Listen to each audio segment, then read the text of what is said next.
ladies and gentlemen, and welcome to another Stampin' Up demonstration. My name's Amanda. I will apologise for the dark lighting. It's quite late. I'm having to do this. I've had a bit of a bad filming day.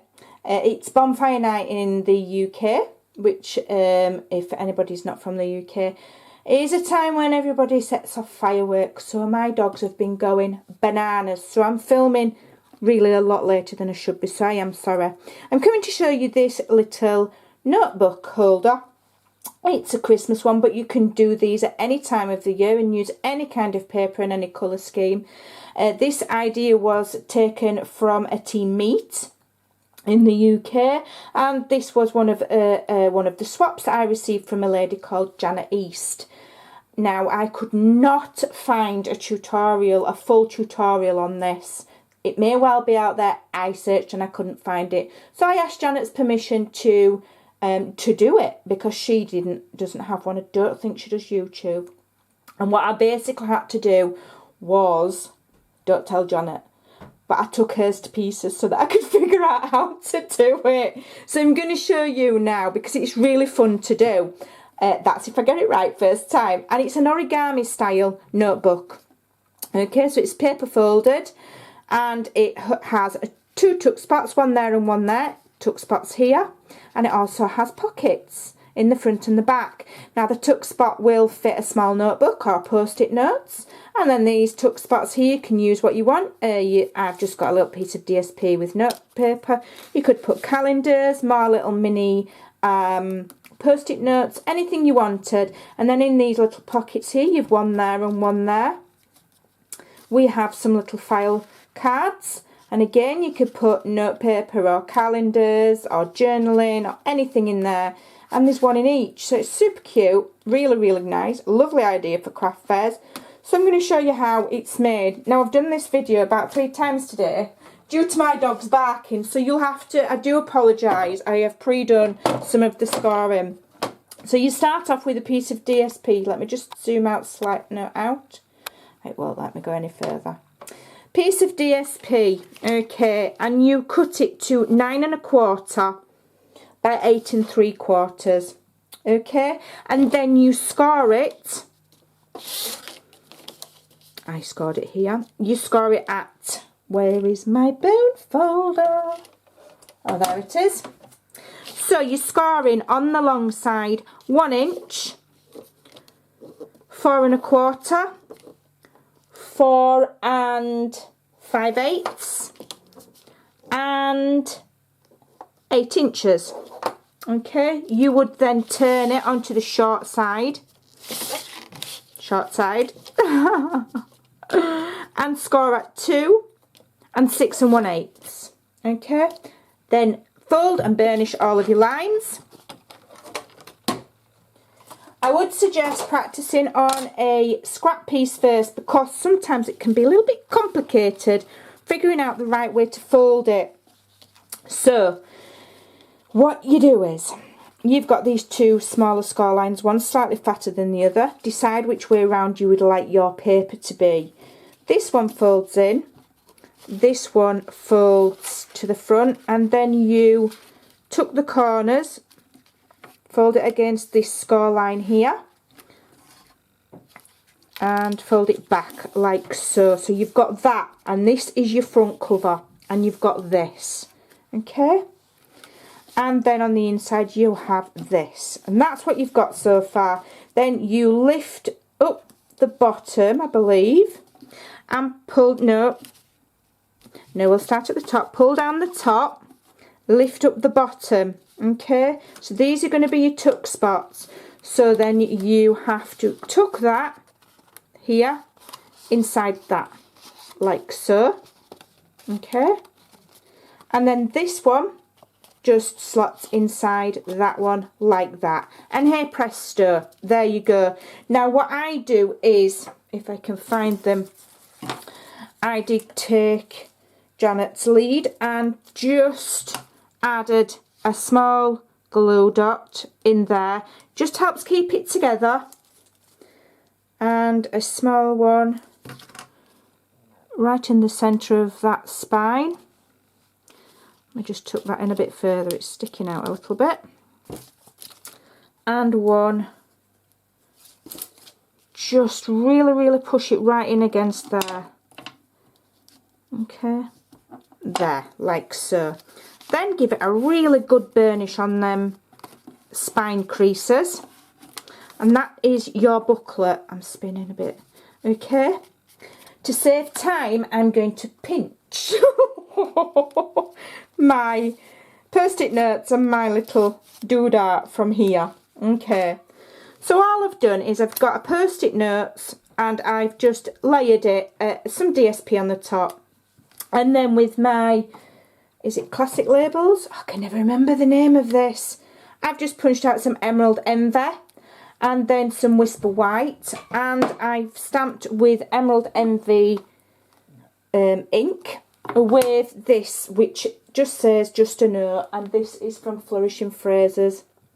You can use a Christmas one if you so desire, and then it just tucks in your little tuck spot there like that. Okay, and then you put that in there. Like I say, you can add a calendar or more post-it notes, anything you want. Then you've got these little sections here for your little file holders, which I'm going to quickly show you how to make using the envelope punch board. I've cut 2 pieces of real red cardstock to size, and they are, where am I? I'm looking at my notes. 8 3/8 of an inch long by 3 7/8 of an inch wide. So you get your envelope punch board and you put your cardstock in at 1 3/4, which is there, 1 3/4, and then you punch. Then you flip your card over and you go to 3 7/8. So 3 7/8 is about there, and basically it should just nip the corner of that off for you to give you like a tab shape. And then this part here you cut away really quickly, like so, and do the same on the other one. So back to my measurements, 1 3/4, which is there. Punch, take it out, flip it over, 3 7/8, which is there. Nip the end off. So you've nipped that end off and you're cutting this bit away. Okay. Cutting that bit away, move that out of the way. Then bring your scoreboard in, and with your tab facing this way, you go to 3 1/2. That looks like it's going to be too long. It looks like it's going to be too long. I've cut it wrong. Ah, I know what I've done. I've made these slightly longer so that I can make a pocket. So we're scoring here as well. Yeah, that's what I've done. I've cut it longer so that we can make it into a pocket one as well. So you with your tab side here, you score at 3 1/2 and 6 1/2, and then that folds over so that you have a tuck spot there. And then you get some tape.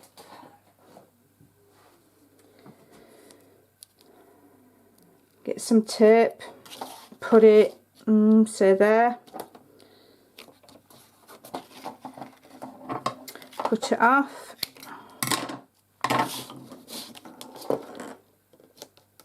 And then lift that tape off. Oops, a daisy. And then yeah, you've got a little tuck spot there. Okay, so that's why it was too long. And then that will just slide inside your little spots here. Okay, so there's one. I'll do the other. 3 1/2 and did I do 6 or 6 1/2? 6 1/2. So 3 1/2 and 6 1/2. Fold it.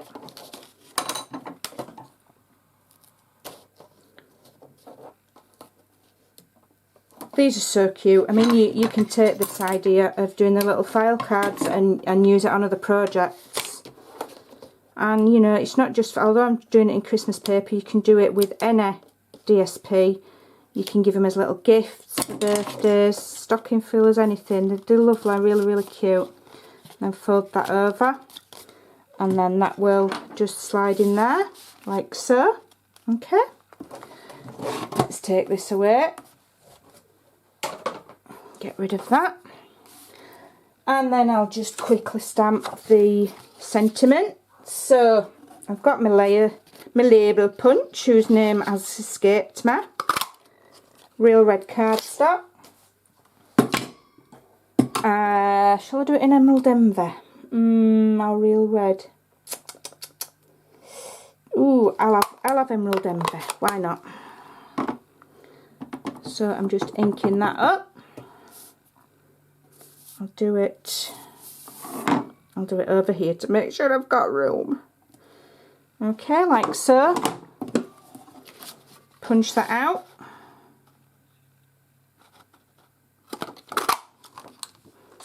Carefully so you don't smudge it. Okay. And I'm just going to use some normal tape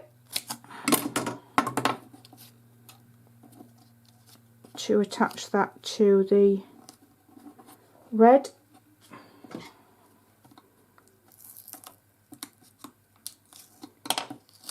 Like so, and then I'm just going to add it staggered so that it just gives a fancy effect, because I don't have a punch that's larger. And then I'm going to get my dimensionals,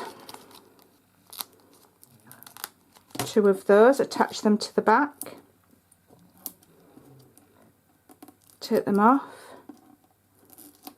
I'm rushing a bit now because it's really late. And I'm just going to, again, you've even got a tuck spot there if you want to utilise that. I'm just going to stick it just at an angle like that. Okay, it's a really, really cute little thing. You could even, if you want to go another step further, put a little hole in there and add a paper tassel. That would look cute. Just going to get some crystals if I can find them. Here we are. So these are basic rhinestones, and just to add one of those just on there for a bit of fancy. Okay, move all that away. So there you go. It is really cute. It is quite easy. You can make them quite quickly, and as I say, have some fun with it and adapt it to how you want to use it. I hope that's been helpful. I hope you'll have a try. I'll leave all my links below where you can purchase the items that you've seen on this tutorial, and I'll also leave a link to my blog with all the measurements so that you can go and give it a try yourself. Thanks for watching. Bye for now.